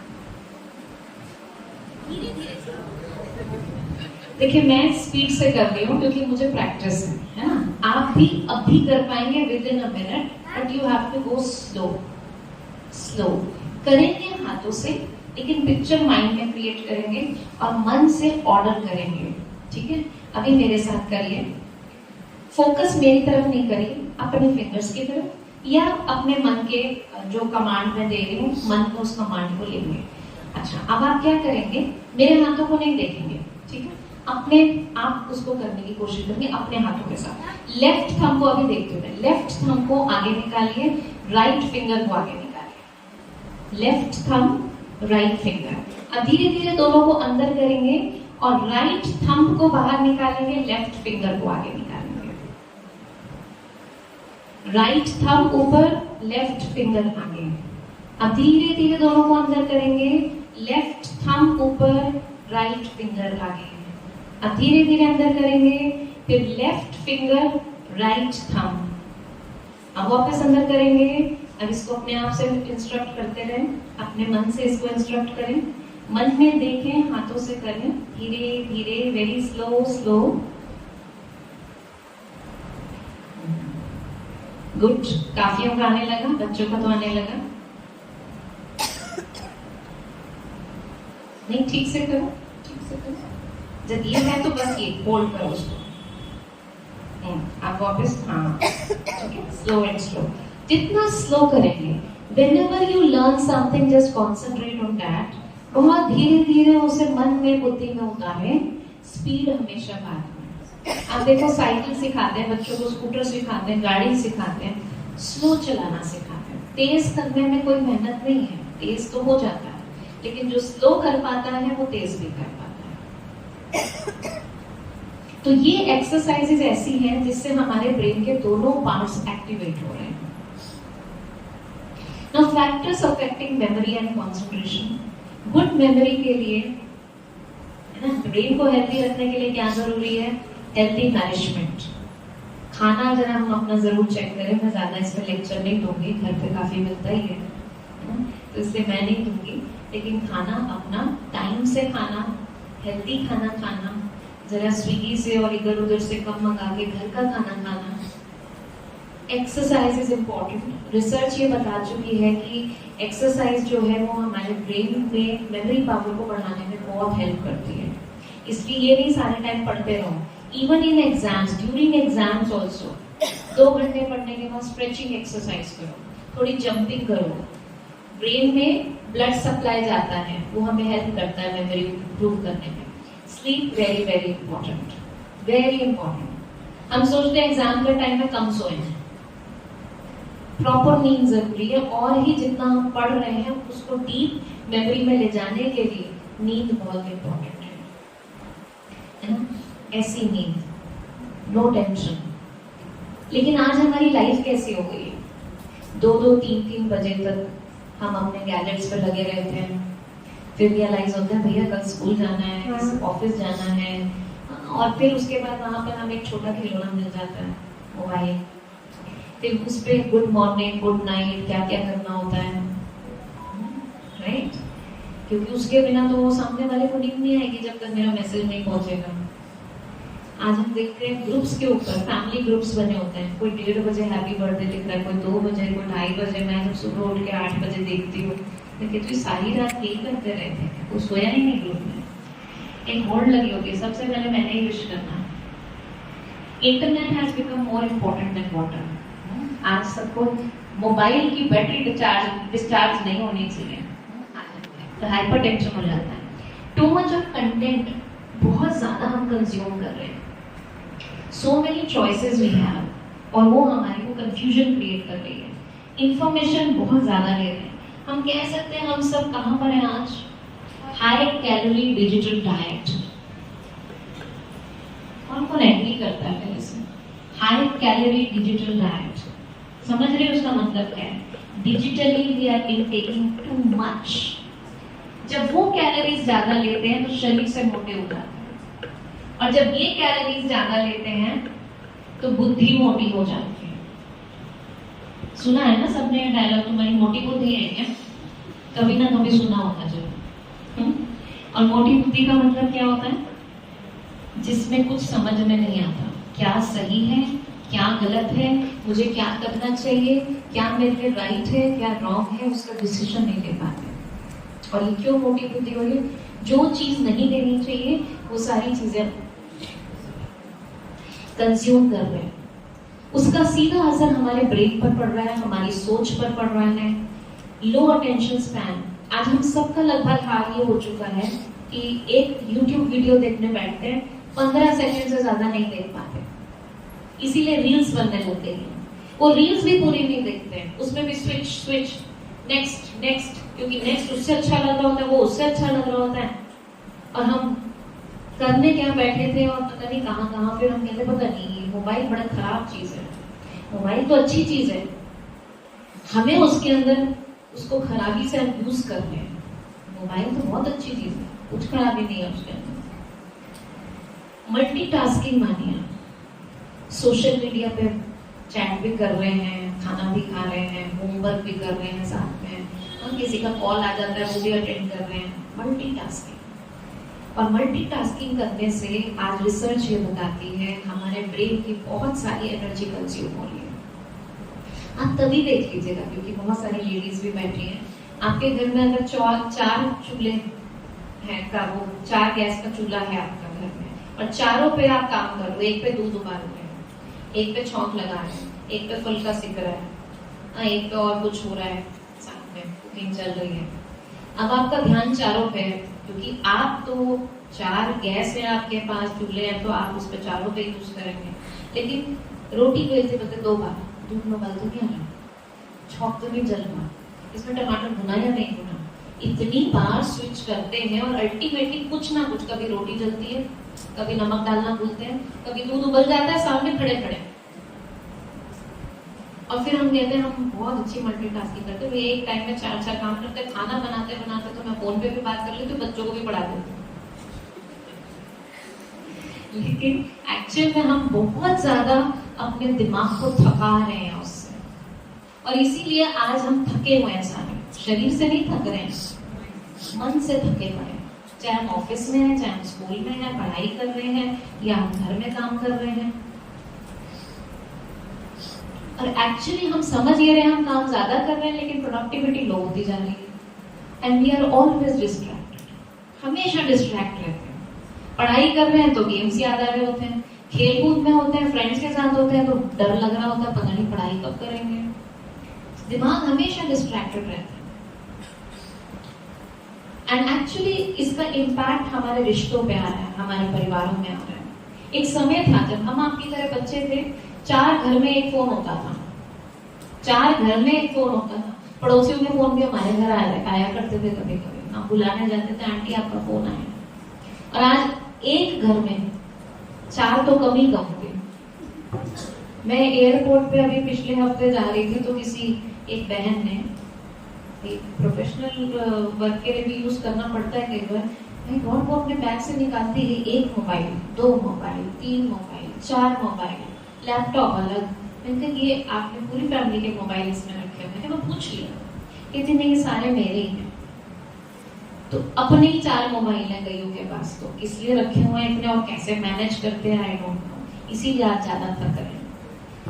तो आज इन सब चीजों का over use of digital gadgets, और डिजिटल गैजेट्स ही स्क्रीन टाइम है कहूँगी, चाहे वो आपका लैपटॉप है, मोबाइल है, टेलीविजन है, या कुछ भी और है। जो स्क्रीन टाइम है आज हमें, उसकी वजह से हम पास वालों के साथ रहते हुए भी दूर हैं। अपने आप सोच के बताइए, आप में से कितने लोग पूरी फैमिली इकट्ठे खाना खाती है, या चलो पूरी का कई बार टाइम नहीं मैच करता, लेकिन आप 2-3 लोग इकट्ठे खाना खाते हैं। अच्छा, अब उसमें इंपॉर्टेंट ये है, टीवी तो नहीं चल रहा होता, और आपके डाइनिंग टेबल पे कोई मोबाइल तो नहीं है किसी एक के पास भी, उसको अटेंड भी जरूर करते हैं, आ जाता है तो, है ना? नहीं किसी की तरफ उंगली नहीं करी अभी आप सिर्फ अपने को रिफ्लेक्ट कीजिए, ठीक है? तो आज एक्चुअल में हाल ये हो गया, जो सेकंड पिक्चर है ना, है हम सबके साथ, लेकिन हम इनके साथ हैं, फिजिकली इनके साथ हैं, लेकिन कनेक्टेड दुनिया में किसी दूसरे कोने में किसी और के साथ है। या जो हम सीरियल देख रहे हैं उसमें उसके साथ क्या हुआ, भाई कल का मेरा मिस हो गया था, वो उसमें ज्यादा इंटरेस्ट है, लेकिन मेरी बराबर वाली कुर्सी में मेरे घर के मेंबर की जिंदगी में क्या चल रहा है वो नहीं पता। आज बच्चे अपनी जिंदगी में होते हैं, अपनी दुनिया में होते हैं, आए स्कूल से अपने कमरे में घुस गए, बैग रखा इधर, मम्मी जाने खाना वो लेकर आएगी। हमारा काम थोड़ी है कि हम कपड़े चेंज करके किचन में जाए, मम्मी से पूछे लाओ मम्मी मैं खाना लगाऊं। हम तो थके आ रहे हैं 8 साल में, हम तो सारे, है ना? फिर मम्मी पूछना है कि खाना लगा दूं, अभी भूख नहीं है, अरे भाई खा लो ना, कितनी देर में खाओगे, अभी भूख नहीं है तो खाना बना के रख दो खाने। मम्मी की तरफ देखते भी नहीं है, और फिर फटाफट मोबाइल निकलता है और लेट जाते हैं बिस्तर में, थके हुए हैं ना, थोड़ा एंटरटेनमेंट तो कर लें। मोबाइल से एंटरटेनमेंट नहीं होता, कि सब समझ लीजिए। मोबाइल ब्रेन को स्टिमुलेट करता है, रिलैक्स नहीं करता कभी। स्टिमुलेट करता है हमारे ब्रेन, और हर एक चीज का टाइम होता है। क्यों परेशान कर रहे हो, बार बार खाने के लिए पूछने आ जाते हो, आपको कोई काम नहीं है क्या? कितने बच्चे ऐसे अपने मम्मी को कभी ना कभी कहते हैं, अपने आप से पूछो, हाथ नहीं खड़ा करो। और एक दिन मम्मी चली जाए ना, अभी कहेंगे वाह मजा आ जाएगा उस दिन तो, जैसे मम्मी एक दिन के लिए चली जाए ना, एक दिन क्या 2 दिन के लिए चले जाना चाहिए, 2 दिन तक तो बच्चों बड़ा मजा आएगा, तीसरे दिन से पता लगेगा, क्योंकि 2 दिन का तो मम्मी इंतजाम करके गई है ना, फिर उसके बाद पता लगेगा मम्मी क्या चीज है कि नहीं? ठीक है ना? इसलिए एक दूसरे की रिस्पेक्ट करना, उनके टाइम की, उनकी एनर्जी की, वो भी तो सुबह से आपके लिए वेट कर रहे हैं, और खाली बैठ के नहीं वेट कर रही, सारे दिन घर में काम करते हुए आपकी वेट कर रही है कि बच्चे आएंगे, उनको गरम गरम खाना मिले, उन्हें टाइम पर खाना मिले। लेकिन हम क्या कहते हैं, आपको कोई काम नहीं है क्या? वो आए हमारा कमरा ठीक करने के लिए, और हम कहते हैं उनको जैसा मेरा कमरा है ना, आपको भी चीज छेड़ना नहीं, ऐसे ही रहने देना। और जिस दिन मम्मी ने रहने दिया ना, दिन नहीं 1 महीना ना आए आपके कमरे में, हाल क्या हो जाएगा कमरे का, क्या हो जाएगा? तो इसलिए पता है, एक छोटी सी कहानी बताती हूँ आपको। एक नौजवान था, वो जॉब पर गया, इंटरव्यू देने के लिए गया। तो वो जब इंटरव्यू देने के लिए गया ना, तो उसने जब एंटर किया तो उसने देखा वहां पे जो डोर मैट था वो टेढ़ा पड़ा था। उसको थोड़ा अजीब सा लगा कि एंट्रेंस पे डोर मैट टेढ़ा, उसने कोई बात नहीं चलते हुए पैर से सीधा कर दिया। फिर वो ऊपर एक जीना जाकर ऑफिस था, वहां गया। जब जीने में चढ़ रहा था तो वो एक सीढ़ी लटकी हुई थी, उसने उसको थोड़ा सी ठीक कर दिया। फिर गया सामने, तो रिसेप्शन के पास सोफे पे उसको कहा कि आप यहाँ बैठ जाइए। तो जब बैठा उसने देखा कुशन सारे गिरे हुए थे, कोई टेढ़ा वाला था, उसने ठीक करके वहां पर बैठ गया। तो जब वो अंदर गया, साइड में गमला भी गिरा पड़ा था, उसने गमले को भी सीधा कर दिया। तो जब इंटरव्यू की उसकी बारी आई, तो जो बोर्ड ऑफ डायरेक्टर्स बैठे थे उन्होंने कहा यू आर सिलेक्टेड। तो उसने कहा इंटरव्यू तो हुआ ही नहीं मेरा, कहते जब से आप एंटर करे हो ना, आपका इंटरव्यू चल रहा है, हम यही देख रहे थे कि आपकी उन स्किल्स को हम चेक कर रहे थे, क्योंकि डिग्रीज के हिसाब से तो सब स्किल्स में बराबर है, सबके मार्क्स अच्छे आए हैं, सबने बड़ी बड़ी डिग्रियां लेकर एप्लीकेशन दी हुई है, लेकिन हम उस बेसिस पे सिलेक्ट कर रहे हैं कि किसके अंदर अपनापन है। आपके लिए ये नई जगह थी, कोई अपनापन दिखाने की जरूरत नहीं थी, लेकिन फिर भी आपने हर चीज को ठीक किया, व्यवस्थित किया। इससे आपकी मन की दशा पता लगती है कि आप औरों के लिए, दूसरी जगह के लिए कितना अपनापन समझते हैं और आप खुद अपने जीवन में कैसे रहते हैं। तो उसके आंखों में आंसू आ गए। उसने कहा बचपन से मेरी माँ डांटती थी, इसको सीधा करो, ऐसे ठीक रखो, और मुझे बड़ा गुस्सा आता था, क्या मम्मी टोकती रहती हो, घर है अपना, घर है, कोई किराए का थोड़ी है जो सारे दिन इसको मेंटेन रखो। लेकिन आज मम्मी की वो डांट, मम्मी की वो शिक्षाएं आज मुझे नौकरी दिलाने में हेल्प करी। केवल नौकरी दिलाने में नहीं, मेरा एक ऐसा चरित्र बनाने में जो औरों को भी समझ में आया कि ये पर्सनालिटी कितनी अच्छी पर्सनालिटी है। तो इसलिए हमें बड़ों की डांट लगती है।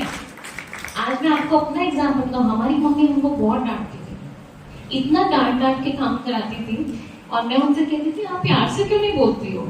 आजकल की मम्मियां तो बहुत प्यार से बोलती है, हमारी मम्मी तो बहुत डांटती थी, और मैं पता था वो हमसे बहुत प्यार करती है, लेकिन डांटती थी हर काम के लिए। तो मैं कहती थी आप इतना, जब हम बड़े हो गए तो मैं अब तो कम डांटा करो। कहती नहीं, मैं इसलिए डांटती हूँ, कल को तुम्हारी सास तुम्हें डांटेगी तो तुम्हें अपनी माँ की याद नहीं आनी चाहिए। तुम्हें लगे हमारी माँ तो इससे भी ज्यादा डांटती थी। मैंने कहा सास चाहे प्यार करने वाले मिले आप तो लेकिन ये उनका छुपा हुआ प्यार था हमारे लिए, जो हमने अपने जीवन में देखा, इतना काम आया कि सचमुच में शादी के बाद कुछ भी बातें ऊपर नीचे हुई, हमें अपने मायके की तरफ देखने की कभी जरूरत नहीं पड़ी। तो इसलिए हमारी जो अपब्रिंगिंग में हमारे पेरेंट्स हमको टाइट करते हैं ना, वो इसलिए टाइट करते हैं, उनको नहीं मिल रहा कुछ भी आपको टाइट करने से। जितना सच बताऊं आपको, चाहे पूछ लेना अपने पेरेंट्स से, आपसे कह के काम कराने में मेहनत ज्यादा है, और खुद वो आपके कमरे को ठीक कर ले, खुद काम कर ले, उसमें मेहनत कम है। लेकिन क्यों इतना एफर्ट लगाते हैं? क्योंकि आपकी जिंदगी बनाना चाहते हैं, आपकी पर्सनैलिटी ऐसा बनाना चाहते हैं कि आपको बाद में मुश्किल ना आए, ना खुद से मुश्किल आए, ना आपकी हैबिट से दूसरों को मुश्किल आए। और इसलिए एक बहुत इंपॉर्टेंट चीज मैं यहाँ पर आपको कहना चाहूंगी, आज देखो हम सबका लाइफस्टाइल कैसा हो गया, बच्चों का ही नहीं, बड़ों का भी। हम अपने गैजेट्स में लगे रहते हैं, चाहे हम काम की चीज ही कर रहे हैं, लेकिन उसका भी एक समय होता है, उसकी भी एक लिमिट होती है। आज देखो एक घर का एक सीन बताती हूँ, मम्मी जाती है बच्चे के कमरे में, आज शाम को बेटा क्या खाओगे? बेटा लगा हुआ है, बेटा हो बेटी हो एक ही बात है, लगे हुए हैं मोबाइल पे, कुछ इंपॉर्टेंट ही करते होते हो आप तो, कुछ फालतू तो करते नहीं हो, जो भी कर रहे हो। मम्मी मैं बहुत इंपॉर्टेंट कर रहा हूँ, कुछ अच्छा बना लो। अब मम्मी कहती है वही तो पूछ रही हो बेटा, अच्छा क्या है तुम्हारा? तुम्हारे रोज अच्छे की डेफिनेशन चेंज हो जाती है। मम्मी आप देखो डिस्टर्ब नहीं करो, आप जाओ, आप जो बनाओगे अच्छा ही बनाओगे, बस अभी मेरे को डिस्टर्ब नहीं करो। अब बच्चे ने चेहरा ऊपर किया नहीं, बातचीत हो गई, मम्मी किचन में आ गई, अब मम्मी काम करने लगी। शाम को बच्चा आता है मम्मी के पास, मम्मी कल मुझे पिकनिक जाना है। अब मम्मी लगी हुई है मोबाइल पे, वो भी कुछ जरूरी काम कर रही है, हम फालतू काम तो करते ही नहीं है मोबाइल पे। अब मम्मी भी मोबाइल देख रही है। अब बच्चा 1 मिनट हो गया बोलता हुआ, फिर बच्चा कहता है मम्मी सुन रही हो मेरी बात? तो मम्मी भी उसी टोन में कहती सुन रही हूँ, कान बंद नहीं है मेरे, सुन रही हूँ।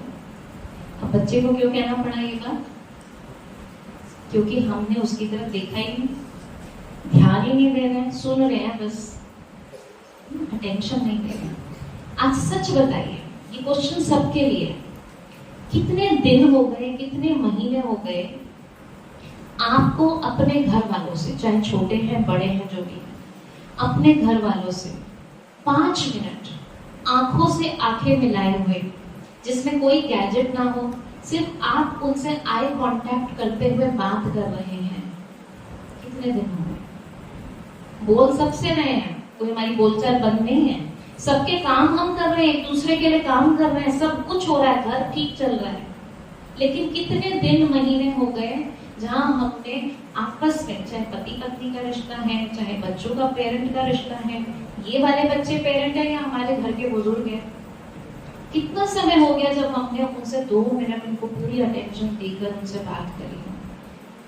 आज हम ये तो कह देते हैं, कई बार पेरेंट्स से शिकायत करते हैं, हम अपने बचपन में ना अपने माँ बाप के आंखों के इशारे से समझते थे, और आजकल के बच्चे लेकिन मैं कई बार पूछ लेती हूँ उनसे, भाई आजकल के बच्चों के साथ आपकी आंखें मिली कितने दिनों से नहीं है, ये बता दीजिए, क्योंकि आंखें तो ऐसे रहती हैं।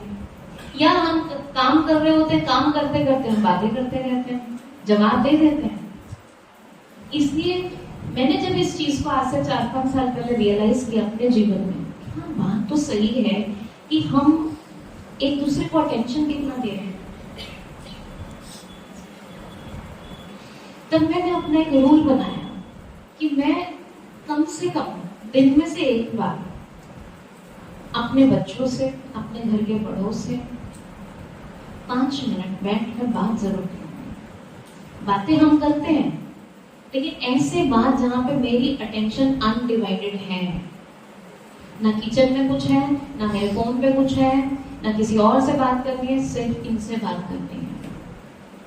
एंड आई थिंक उसी को क्वालिटी टाइम कहते हैं। मैं बचपन से सोचती थी, अपने प्रोफेशनल लाइफ में कई बार सोचती थी, क्वालिटी टाइम कैसे दिया जाता है, क्वालिटी टाइम कैसे दिया जाता है। अब समझ में आया, क्वालिटी टाइम वो है जो टाइम अनडिवाइडेड अटेंशन के साथ आप सामने वाले को देते हैं। उसको एहसास जब हो कि इस समय इनके लिए मैं ही पूरी दुनिया हूं, वो कितना समय हो गया। और इसीलिए दूरियां बढ़ती जा रही हैं, संबंधों की लिस्ट बढ़ रही है, लेकिन आपस में एक दूसरे से दूरियां बढ़ रही हैं। तो क्या समझते हैं बच्चों, टाइम है आपके पास, मम्मी पापा के पास 5 मिनट बैठने का है?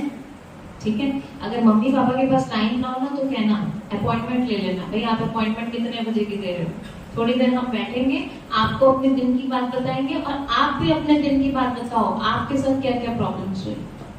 हमारे लिए हमारे माँ बाप कितना कुछ करते हैं, लेकिन कभी अपनी प्रॉब्लम्स नहीं बताते। वो सोचते हैं बच्चों की पढ़ाई का टाइम है, हमें कोई भी प्रॉब्लम पता भी ना लगने दें। लेकिन मैं आपको सच बताऊं, जब हमें पता होता है कि हमारे माँ बाप किन स्ट्रगल से गुजर रहे हैं, तो हमें जो मिलता है हम उसको ही वैल्यू नहीं करते हैं, लेकिन अपनी लाइफ में जब प्रॉब्लम्स आएंगी कभी जीवन में, तो वो हमारे पेरेंट्स ने कैसे ओवरकम करी थी, वो हमारे लिए एग्जाम्पल्स जो होंगे वो हमें हिम्मत दिलाएंगे। समझ रहे हैं आप इस बात को? तो एक मॉरल सपोर्ट ऐसा नहीं पेरेंट्स ही बच्चों को दें, बच्चे भी पेरेंट्स को दें, वो भी बहुत इंपॉर्टेंट है।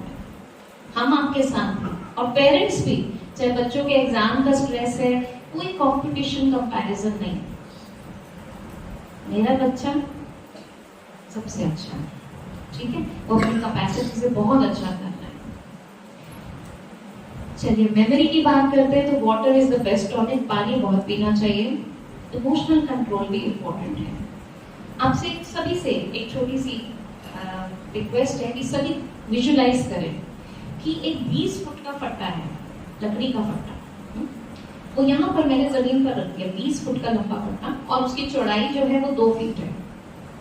और मैं आपसे कहती हूँ कि आपको उस कोने से इस कोने तक उस पर चलकर जाना है। 20 फुट लंबा वुडन ब्लॉक और 2 फुट चौड़ा। चल पाएंगे? मुश्किल क्या है इसमें, आसानी है, कर पाएंगे ना सभी काम ये।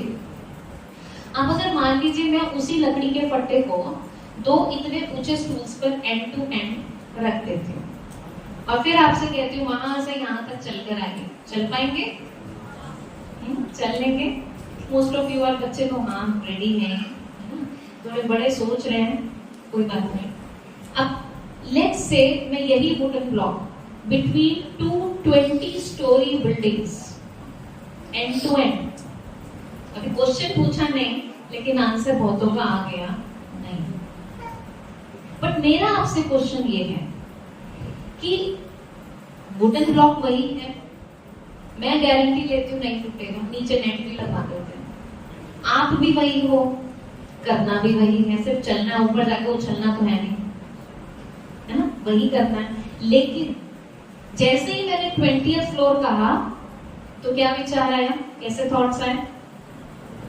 गिर गए तो बैलेंस बिगड़ गया तो, चक्कर आ गए तो, हाथ पैर टूट गए तो, मर गए तो, और नहीं मरे तो उसके बाद भी लाइफ पे क्वेश्चन मार्क है, 30वीं मंजिल से नीचे गिर के क्या होना, और आपने एकदम से कहा नहीं मैं नहीं कर सकती। अब ये जो 20वीं मंजिल पर आपकी कंडीशन है, मन की स्थिति है, that is comparable to a child's mind जब वो एग्जामिनेशन हॉल में जाता है। हमारे पास तो ये ऑप्शन था, हमने मना कर दिया, उसके पास ऑप्शन नहीं है। 20 दिन बाद एग्जाम है, स्कूल में काउंटडाउन शुरू हो गया, क्लास टेस्ट शुरू हो गया, रिवीजन शुरू हो रही है। अब एक हफ्ता रहा है, घर में भी काउंटडाउन शुरू हो गया है, घर में भी सब कहने लग गए एक हफ्ता रह गया तुम्हारे फाइनल एग्जाम में, टीवी देखना बंद करो, ये मोबाइल मेरे को दे दो।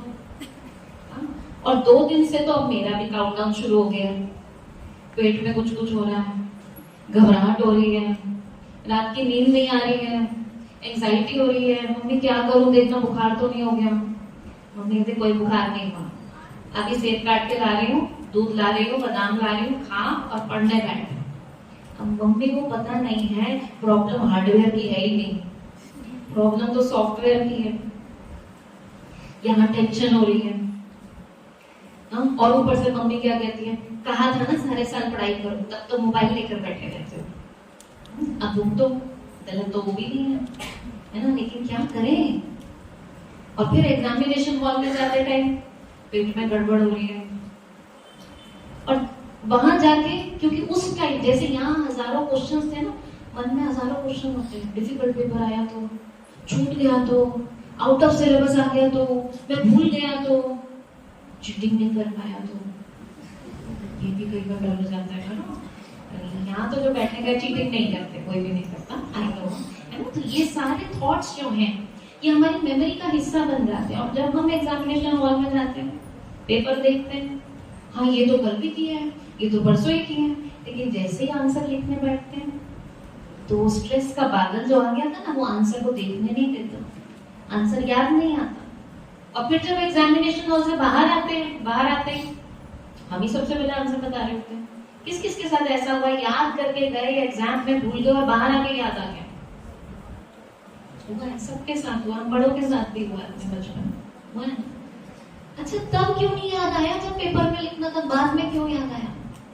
क्योंकि उस समय वो स्ट्रेस इतना था, उसके बादल ऐसे थे जैसे अगर आसमान में बादल आ जाए तो सूरज कहीं छुप जाता है, गायब नहीं होता, बादलों के पीछे छुप जाता है। बादल हटते सूरज दिखता है, स्ट्रेस के बादल हटते हैं, जब बाहर आते हैं आंसर दिखता है। अब क्या करें, ये स्ट्रेस होता ही क्यों है? क्योंकि मन को कमजोर बना रखा है शुरू से। एग्जाम सुनते ही घबराहट होने लगती है,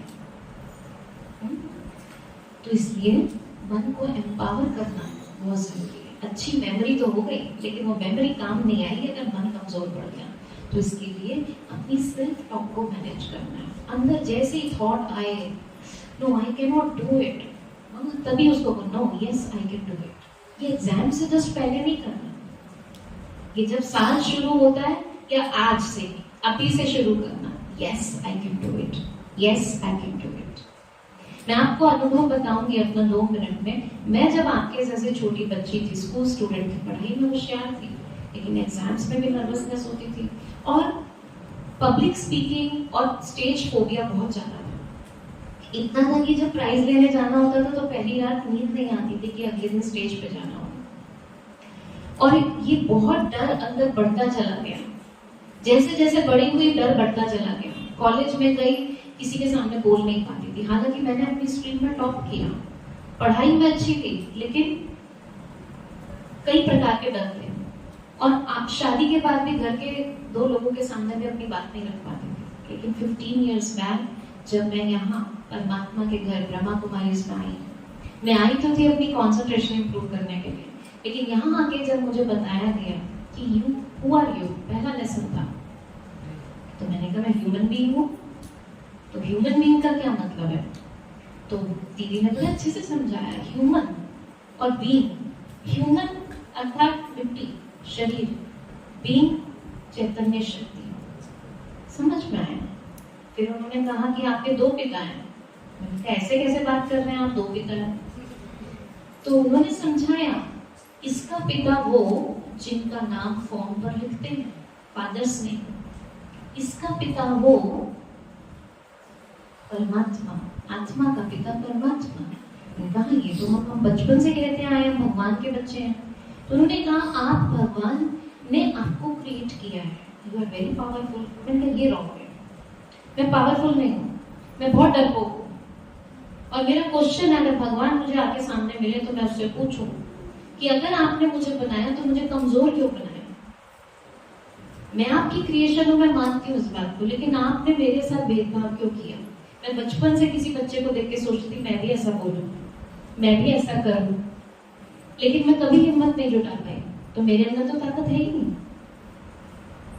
दीदी ने बड़ी अच्छी बात कही जो हम सबको समझनी है, वो ये उन्होंने कहा कि आप जैसा अगर एग्जैक्टली कोई दूसरा है जो आपके जैसा दिखता हो, बोलता हो, हर काम करता हो, सोचता हो, तो लेकर आप। मैंने कहा ऐसा तो कोई हो नहीं सकता। तो मैंने कहा यही समझना, आप जैसा दूसरा सैंपल भगवान ने नहीं बनाया।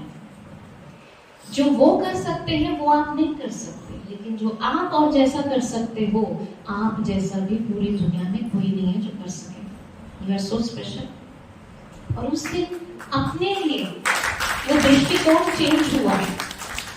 भगवान ने राह दिखाई कि तुम बहुत स्पेशल हो, तुम्हारी अपनी क्वालिटीज हैं, तुम्हें क्यों किसी के जैसा बनना है, क्यों किसी से कंपेयर करना है?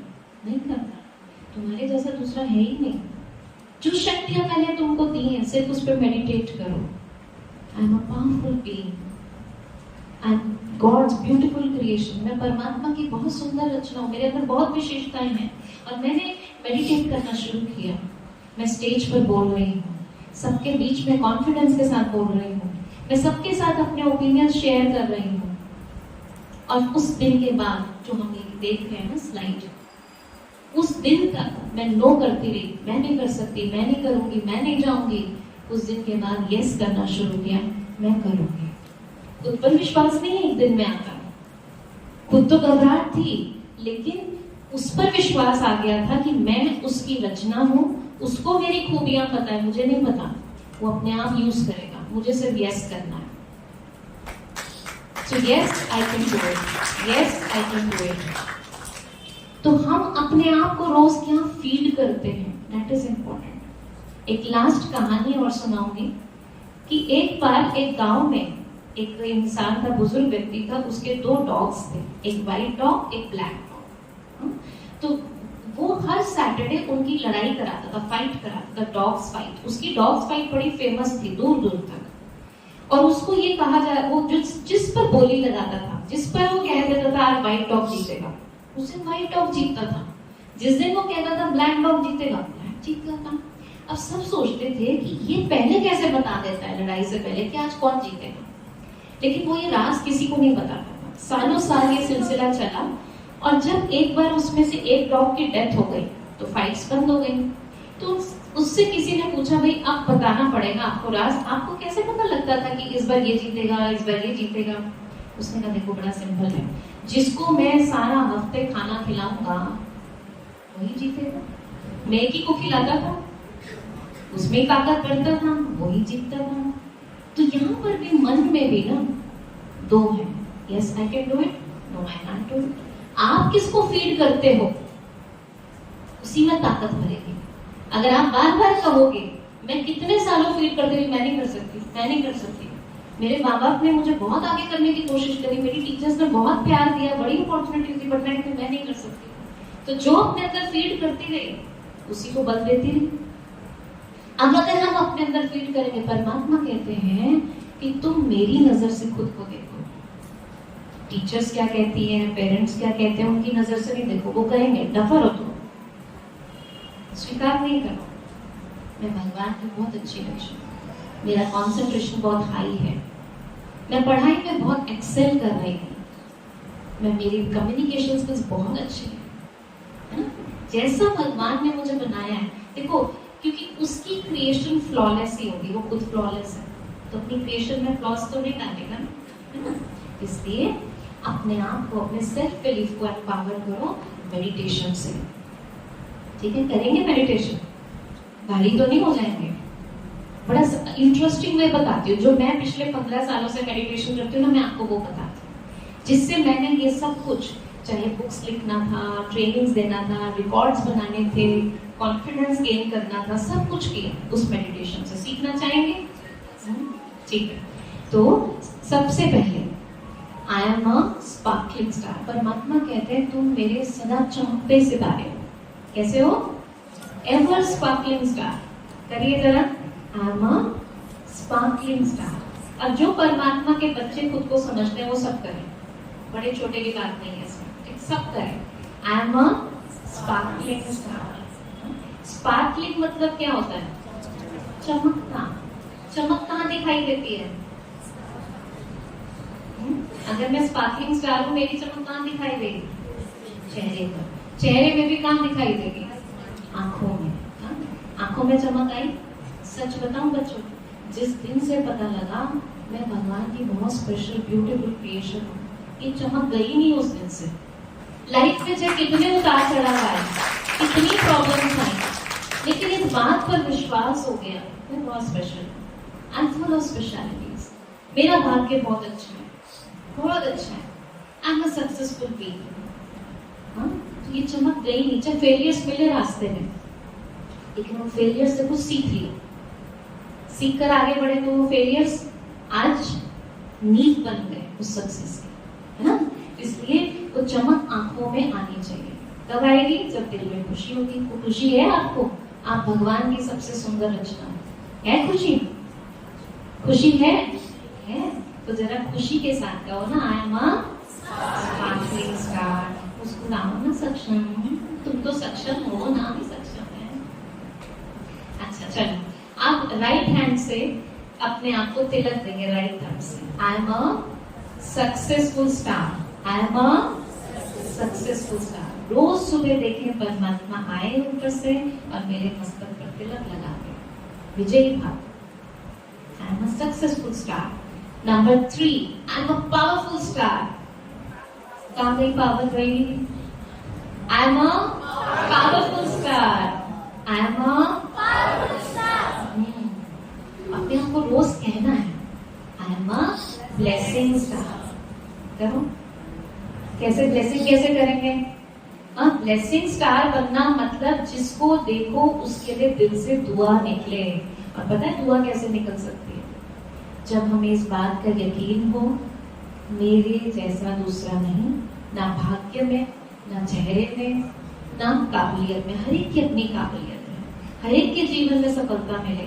दुआ तब निकल सकती है जब मेरा किसी से कंपैरिजन नहीं, जब मेरा किसी से कंपटीशन नहीं।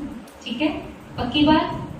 अब किसी को ऑल द बेस्ट कहो ना एग्जाम से पहले, दिल से कहना। अभी दिल से नहीं कहते, सीट में बैठ कर भी all the best, all the best, all the best. जब बाहर निकले और कहें हमारा पेपर तो बड़ा अच्छा हुआ, फिर देखो आपका चेहरा कैसा होता है।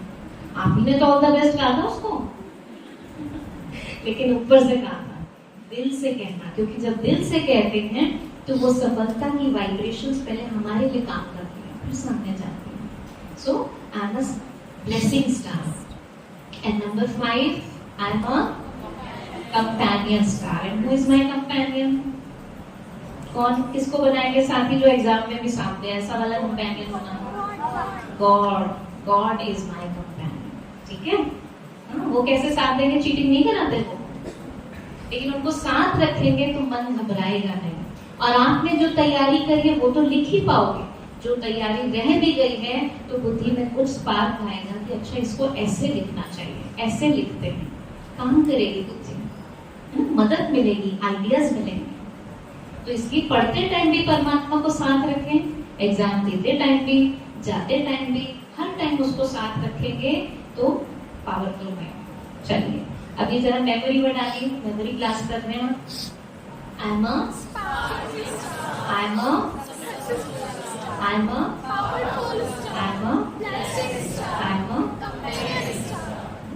अब बोलने की जरूरत जरूरी नहीं है कि हम क्लास में बैठे हो तो हम कुछ एक्शन करें, कोई सोचे नहीं क्या कर रहे हैं, लेकिन इसको मन से फील करना। करें अभी मन से फील। चलिए 1 मिनट के लिए सीधे हुए बैठेंगे, आंखें बंद कर लीजिए और जो मैं आपको कहूंगी ना तो रिपीट करना है, ना एक्शन करना है, सिर्फ आपको महसूस करना है, ठीक है? Om Shanti. I am the sparkling star. मैं एक चमकता सितारा, a very beautiful creation of almighty, परमात्मा की बहुत सुंदर रचना। भगवान ने इस धरती पर मुझे एक खास मकसद से भेजा है, और वो पर्पस है परमात्मा से शक्तियां लेना, पॉजिटिविटी लेना और सबको बांटना। आई एम अ सक्सेसफुल स्टार।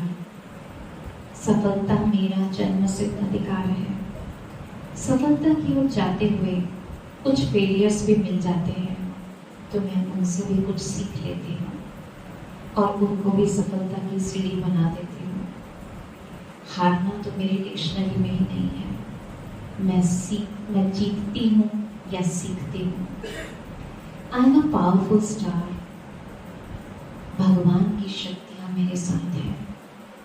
चाहे जीवन में कितने भी उतार चढ़ाव आए, मुझे मेरे लक्ष्य से कोई रोक नहीं सकता। आई एम अ ब्लेसिंग स्टार।